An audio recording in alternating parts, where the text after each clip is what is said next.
dangerous things means here, what if it escapes can cause damage to others. You bring in something which is dangerous into your land.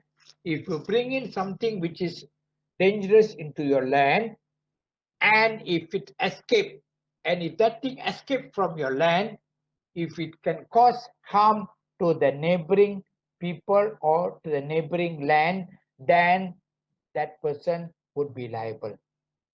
Okay, now in this situation, what dangerous thing has the defendant brought into the land? What is the dangerous thing he has brought into this land now?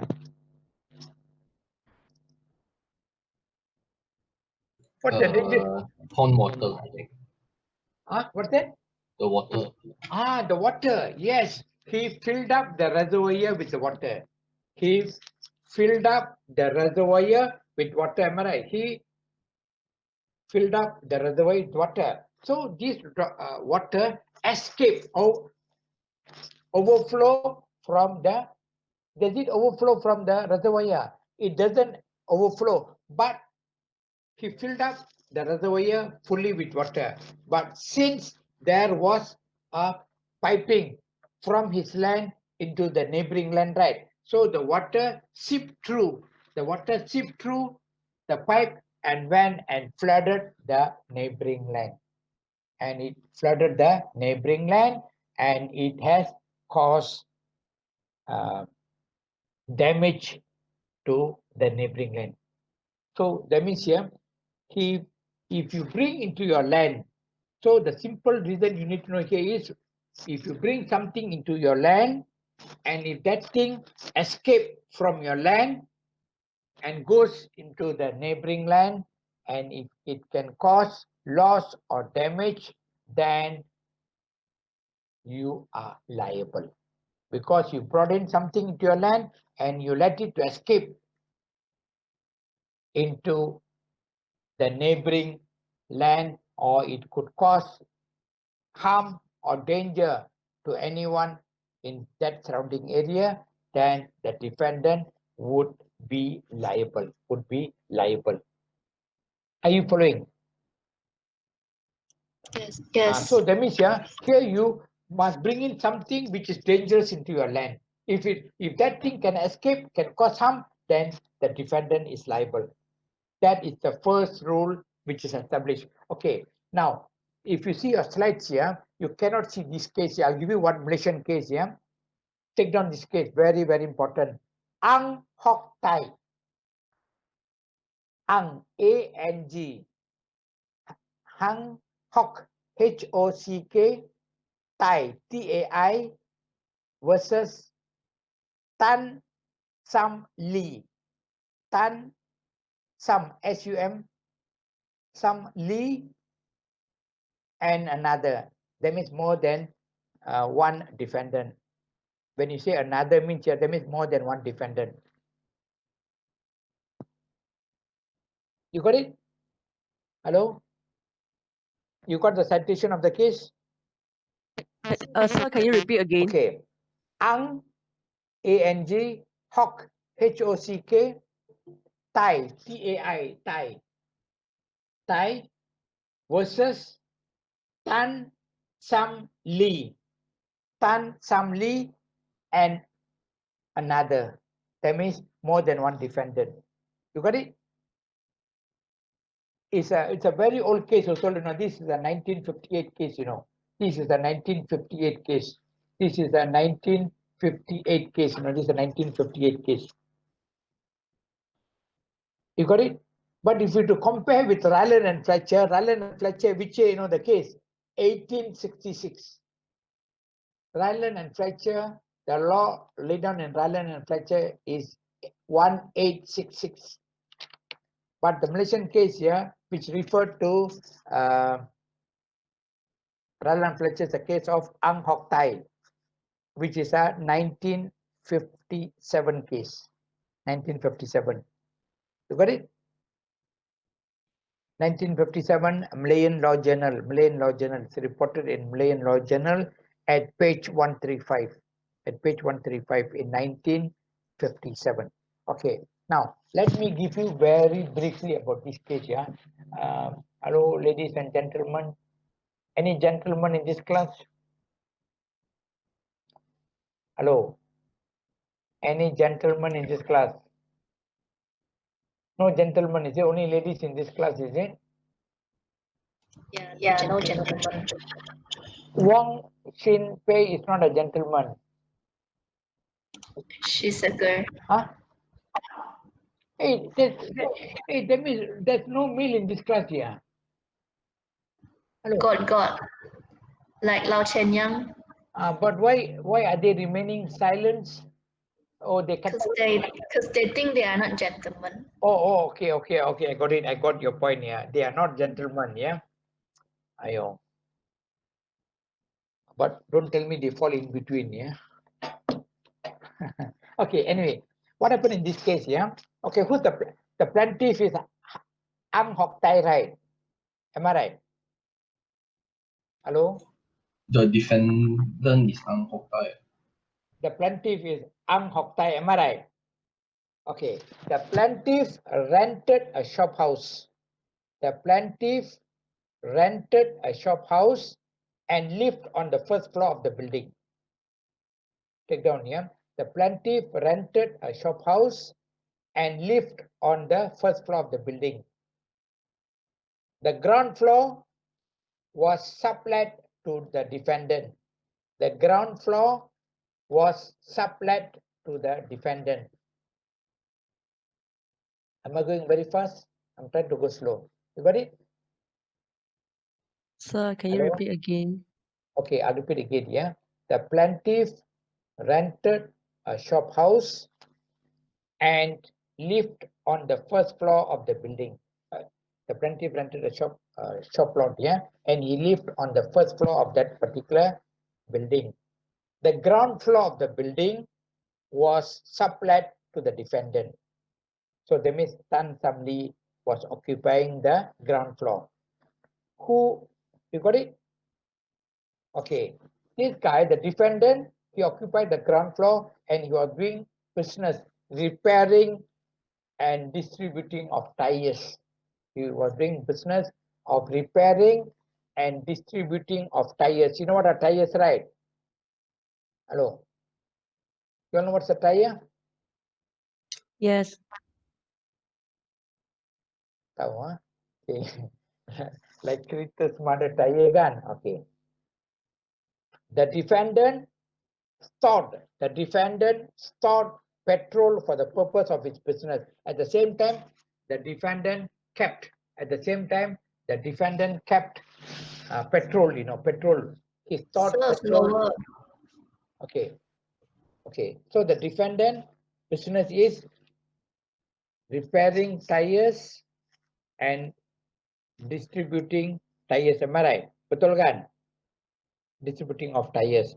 Okay, since he's repairing and distributing tires, he stored petrol in his business place. He kept some petrol, because why he kept petrol is for his business. Of course, he's doing tires, maybe for that purpose he stored petrol for that, for his business. Yeah.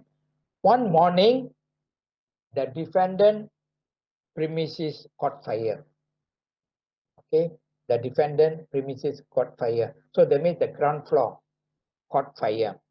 The fire spread to the first floor, and the plaintiff's wife and child died in the fire, in the tragedy.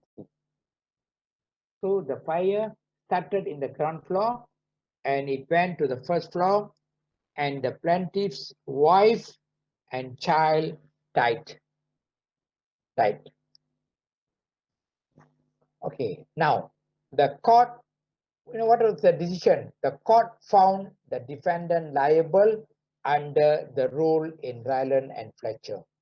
You know why they found the defendant liable? Because he kept petrol in that premises, which is dangerous. Are you following? Hello?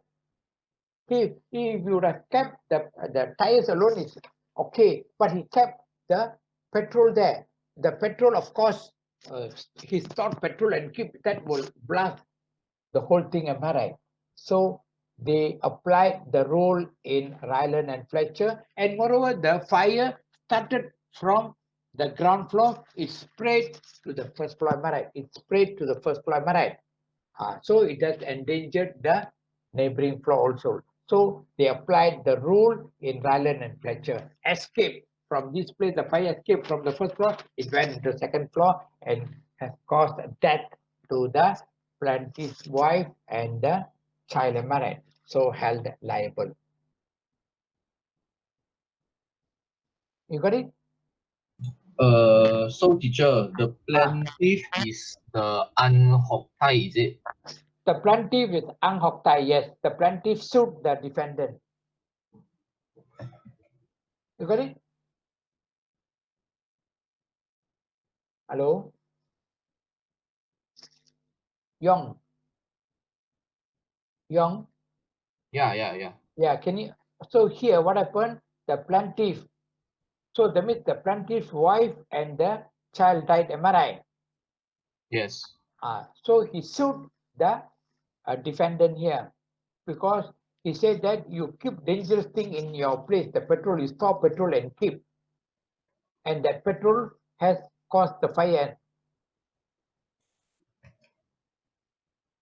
Are you following? So they Yeah. applied the rule in Ryland and Fletcher because the fire escaped from the ground floor, it went into the first floor. Am I right? But what was the cost? The storage of dangerous thing in that particular floor. Petrol is very dangerous, am I right, to store petrol and keep, am I right? Betul kan? Hello? Yes. Yes. So here they applied the first rule of Ryland and Fletcher. The second element, yeah, intentional storage and accumulation.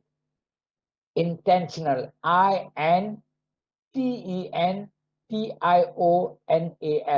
intentional storage / accumulation.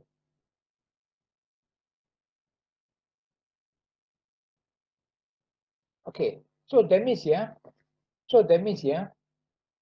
you got it, intentional storage / accumulation. Okay, under this here, the rule only applies to an object or thing. The rule only applies to an object or thing which the defendant purposely keeps and collects it. The rule only applies to an object or thing which the defendant purposely keeps and collects. Okay, so he purposely keep it and collect it. Okay, so the storing of the thing must be for the defendant's own purpose. The storing of the things must be for the defendant's own purpose. He's keeping the things in his place. Whatever things he's accumulating or storing, it must be for the defendant's own purpose. It must be for his own purpose. Are you following? So that means here, this principle here, very important here, this principle is not applicable. This principle not applicable where the thing is brought into the defendant's land or premises for the use of another person. No, you cannot apply this principle. It must be for his own purpose. Are you following? Hello? For the own purpose is the same point with the intentional storage, is it? Yes, correct. So that means, yeah, the principle is not applicable where the things is brought into the defendant's land by or for the use of another person. No, it must be for his own use. Are you following? And it Teacher, is, ah, for the on purpose can be in work, can be in anything, right? yes, correct. So that means here he has brought the things for his own purpose. The moment he keep and accumulate that thing for his own purpose, if that thing from his premises escapes and goes and damage or endanger the neighboring people, then he is also liable. Let's say example, I give an example here. Let's say you are keeping, you are rearing as a hobby without anyone's knowledge. Yeah, you are rearing cobra snake in your house, in your premises. Cobra, you know cobra, right? Hello. Yes, the snake, Ah, snake, right? You like it, right? You like, right? Cobra. Okay. If let's say you're putting it in the cage, one day you open the cage and it escaped to the neighboring house and killed somebody. Now, are you liable or not? Yes. Yes, because you're keeping something which is dangerous in your house. You know it is dangerous if it escapes. Same like a dog, dog. You're keeping dangerous dog, like a bulldog or Alsatian or anything, and you open the gate wrongly and it went and caused harm or bite the neighbor, then of course you are liable because you know you're keeping something is dangerous in your house and you should protect it. Am I right? You should keep it safe. If you let it to escape and if it cause harm, then of course you are liable. Am I right? Why are you keeping the dog? For your own protection, but you are letting it loose and it goes and harm another person or endanger another person, then of course you are liable. So that means here it must be intentional storage and accumulation. If it so that means you should protect the thing what you are keeping in your place. If you let it go out of your place and it can cause harm to another person, then you are liable. Then you are liable. You get it or not? Yes. So here you have to whatever things which you are bringing to your land or you are storing it or accumulating in your land for your own purpose, if you let it to go out of your place and it can cause harm to the neighboring land or to the neighboring people, then you are liable. Then you are liable. Are you following? Then you are liable. So here the goods which are bringing you must be storing in your place or you must be accumulating it in your place. You must keep it in your place or you letting it to accumulate in your place. Are you following? So you must keep it safe in your place. So that means these things are brought in by you, not by any other third party. It must be for your own purpose. You are storing that good or keeping it in your place. That is the second rule which you need to know. The third rule is, okay, you see, the second rule, you're going back again, the second rule, you're accumulating it, you're storing it in your place. It's no wrong at all. It's no wrong at all because you're storing it in your own premises or you're keeping it in your own land or you're accumulating it, you're increasing it in your own land.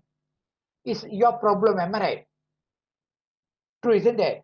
But the problem, the third rule says, escape. The third rule says escape. So here the plaintiff must prove that there has been an escape. So here the plaintiff must show proof that the thing has escaped from the defendant land. It has escaped from the defendant land. Are you following? If there is no escape, then no harm to the neighbor or the injury to the neighbor or to the neighboring land. Am I right? It must escape. Escape. Tell me. Just now you said the plaintiff must show the things escape from the defendant place. That one is another new point, or What that? that one is another point, or same with the. No. This is the third one. Third one. So here the plaintiff must show proof in the court, the plaintiff must show proof in the court that the thing which has been accumulated or stored by the defendant in his premises has escaped from his premises.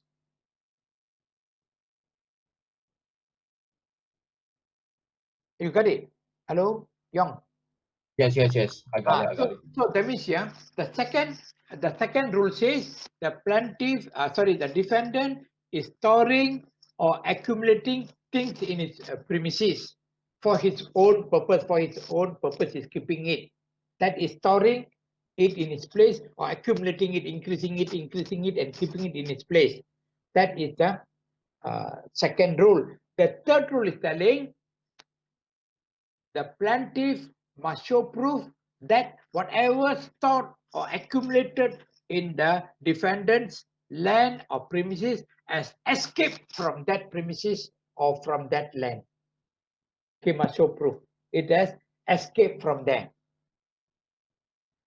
Are you following? Yes.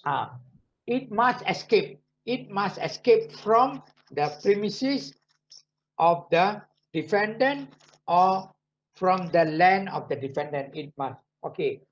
To show this here, I give you one case. Wang Lock Mining Company Limited. Take down. Got it? Hello? Can you repeat? Wang, W-E-N-G. Wang Lock, L-O-K. Mining, M-I-N-I-N-G. Mining Company Limited. Company Limited. Versus HIAP, H-I-A-P, HIAP Lee. HIAP Lee Brick Makers Limited. Brick, B-R-I-C-K. Brick Makers, M-A-K-E-R-S Limited. You got it? Yes. Okay, when you say this, okay, in this case, of course, Wang Lock Mining is a plaintiff and HIAP Lee Brick Makers, they were the defendant. Am I right? So in this case, the judge said, the court said, there must be an escape. There must be an escape of things from HIAP Lee Brick Makers Limited. Only then the burden of proving lies on Wang Lock Ming. Wang Lock Ming must show proof that something has escaped from Lee Brick Makers Limited and has caused loss or damage to the plaintiff, that is to Wang Lock Ming. Okay, what happened in this case? Are you following? Are you following? So that means the law laid down in Wang Lock Ming Company Limited versus HIAP Lee Brick Makers. This is a 1972 case. Even if you Google, you can get this case. It's a 1972 case. It's reported on volume 1 of MLJ, Malayan Law Journal. MLJ stands for Malayan Law Journal. Have you all heard of MLJ? Pernah dengar tak MLJ? No. Okay, MLJ means MLJ means, you know what do you mean by MLJ? MLJ stands for Malayan Law Journal. Okay, Malayan Law Journal here, you can see from 1940s, even earlier from there also we have cases, all cases which is reported in Malaysia, even, okay, now we are in which year? 2020, right? We are in year 2020, right? Am I right? Okay, now we are coming towards the end of 2020. We are already in November now, right? Okay, every year there'll be minimum of 3 or 4 volume of MLJ every year. Minimum 3, sometimes it go to 4 volumes, depending on the number of years, the cases, Volume 1, Volume 2, Volume 3, and Volume 4. Okay, so whatever cases which is reported in Malaysia, only cases of High Court, Court of Appeal, and Federal Court. These are what you call as upper courts, right? Okay, whatever cases reported in the court will be published in this journal, in this Malayan Law Journal. So that means okay, now you go back to last year, 2019, right? Okay, let's say there are 4 volumes of MLJ in 2019. Yeah. So whatever cases which is reported, High Court case, Court of Appeal case, and Federal Court, whichever cases reported last year, conducted or hearing in the court last year, will be reported in the Malayan Law Journal. So you can go back and read the cases there. Are you following? So that means all reported cases will be published in the Malayan Law Journal. Only cases, upper court cases, that is High Court, Court of Appeal, and Federal Court, not the lower court, Magistrate Court or Section Court, only the upper court. Are you following? Hello? Yes, yes. So only cases of the upper court will be reported in the Malayan Law Journal. Yeah. Okay. Now, okay, for escape here, I give you one interesting case here. I give you one interesting case here. Other than the Wang Lok Ming, I want you all to go and do some work on that case. I want you all to do some independent work on that case. Yeah. I give you another case for this escape. Yeah. Ponteng, P-O-N-T-I-N-G, P-O-N-T-I-N-G, got it? Versus Noakes, N-O-A-K-E-S, N-O-A-K-E-S, got it? Dapat tak? Yes. Okay, so who's the plaintiff here and who's the defendant? Plaintiff is Ponteng, defendant Okay, is okay. Marcus. So I give you the facts here, facts of this case here. The plaintiff's horse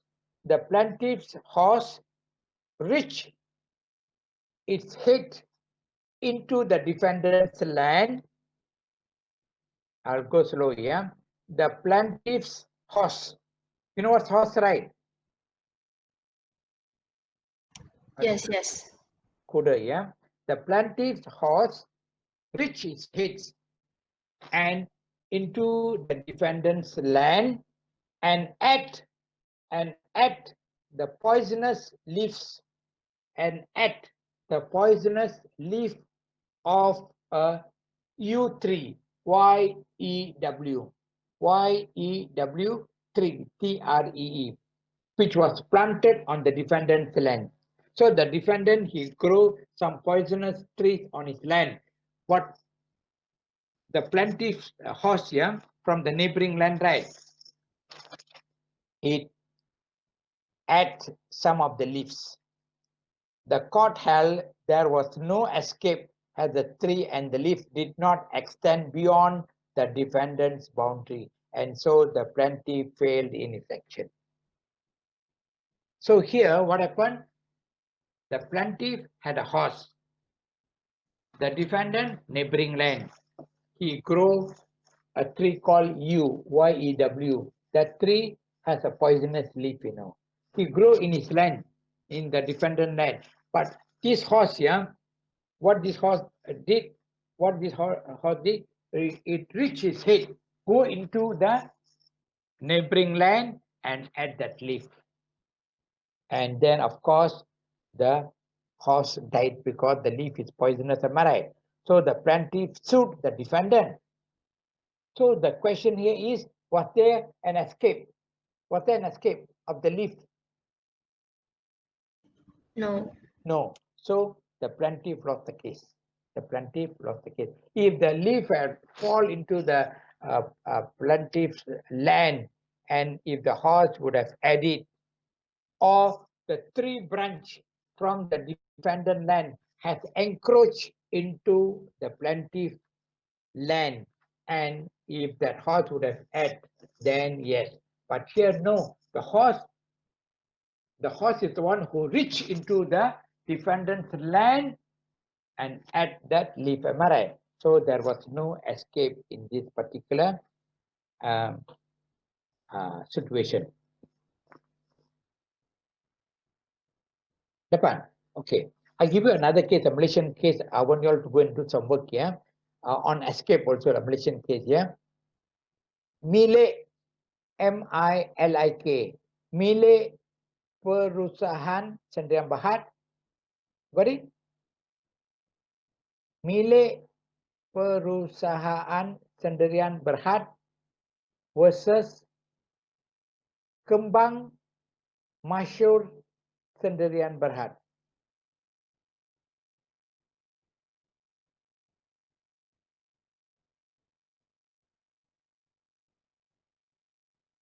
Hello, Cory? Hello? Hello? Yes. Cory, Can you repeat again? Okay. Milik, M-I-L-I-K. Milik Perusahaan, P-E-R-U-S-A-H-A-A-N, Sendirian Berhad versus Kembang, K-E-M-B-A-N-G. Kembang Masyur, M-A-S-Y-H-U-R, Sendirian Berhad. So of course, Mile is the plaintiff and Kembang Masyur is the defendant. Am I right? Betul kan? Teacher, before Ah. that, I want to ask you, Ah, why the previous case or the Roland vs Vechter, what that? I don't know how to pronounce the name lah, but Which one? Which one? Which case? the water one and the mining one. The Ryland and Fletcher. Ryland and Fletcher. Yeah. Ah. Why the defendant and the plaintiff, the place switch over already? What do you mean switch over? You mean that the first name of the case is the Hello, you know why? plaintiff, right? Hello. You know why? Let me tell you. You see, okay. Now I give you an example. Yeah, I got what you're trying to say. Yeah. Okay. I give you a simple example now. Yeah. Okay. Okay. Achong versus Aming. Okay. Achong versus Aming. Okay. Who is the plaintiff now? Achong.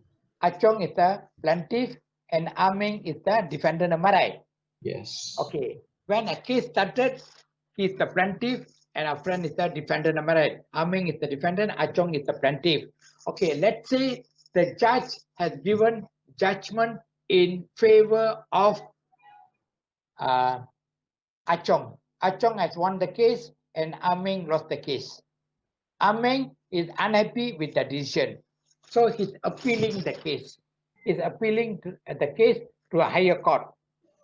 So his name will appear as the first name and Achong name will come as the second name. Oh, okay. You get, so one will be, the appellant's name will be the first name. The person who's appealing the case, his name will come as the first name. And the person who's responding is called the respondent, right? He will become the Achong here. You got it? Okay. Got it. Okay, got it. Yeah. Okay. Now, what happened in this case here? Milik Perusahaan Sendirian Berhad versus Kembang Masyur Sendirian Berhad. Yeah. The defendant, who's the defendant here? Kembang Masyur, right? The defendant was found liable. The defendant were found liable in this case. You know why? The defendant was found liable when earthwork activities conducted on his land resulted in mud slide into the plaintiff's land. So you see what happened in this case, yeah? The defendant was liable in this case because the defendant were doing some earthwork. The defendant were doing some earthwork in his land. But because of heavy rain and all the things, that mud from the earthwork has gone into the plaintiff land and caused a damage to the plaintiff land. So of course, here the defendant did not take the necessary steps preventing the mud going into the plaintiff land. Am I right? Betul kan? Yes or no? Hello? Yeah. Sorry, sir. Can you repeat again? Okay, what I meant is, in this case, they made the defendant liable. You know why? The defendant in his land, he was carrying out some earthwork. Earthwork, they're doing some earthwork, on the land, the soil. So heavy rain and the mud from the defendant land went into the plaintiff land and caused damage to plaintiff land. So now the question here is, can they sue the defendant. Can the plaintiff sue the defendant? Because the mud from the defendant land went into the plaintiff land, because the defendant did not take any precautionary method from the mud from going into the plaintiff land. Am I right? True, isn't it? He should have taken the necessary steps to prevent the mud from going into the plaintiff land. Am I right? So that means he didn't take the necessary steps preventing the soil from his land going into the neighboring land. So of course, the neighbor could sue, right? Because the mud from the defendant land has escaped into the plaintiff land. It has escaped because he never take the necessary step preventing the mud from going into the plaintiff land. Am I right? So therefore, the defendant were held liable in this particular case here. Are you following? Hello? Yes, yes. Okay. We'll just take a small break here, and then I'll go into the fourth one and what are the defenses available. I'll go through shortly. Okay. Dapat? Okay. Okay. Just a 10 minutes break here, and then we'll get back again. Yeah. Okay. How many? Hey, one is still missing here. One is still missing here. Who is missing now? Yeah. Siapa yang missing? Yeah. Joshua, is it Joshua? Yes, I think so. Joshua, yeah, because 13 is here. 13 students are here, only one is missing here. Let me take a photo here. Let me take a photo of this. Yeah, but how to show proof who is? You see, attendance, of course, we can show proof.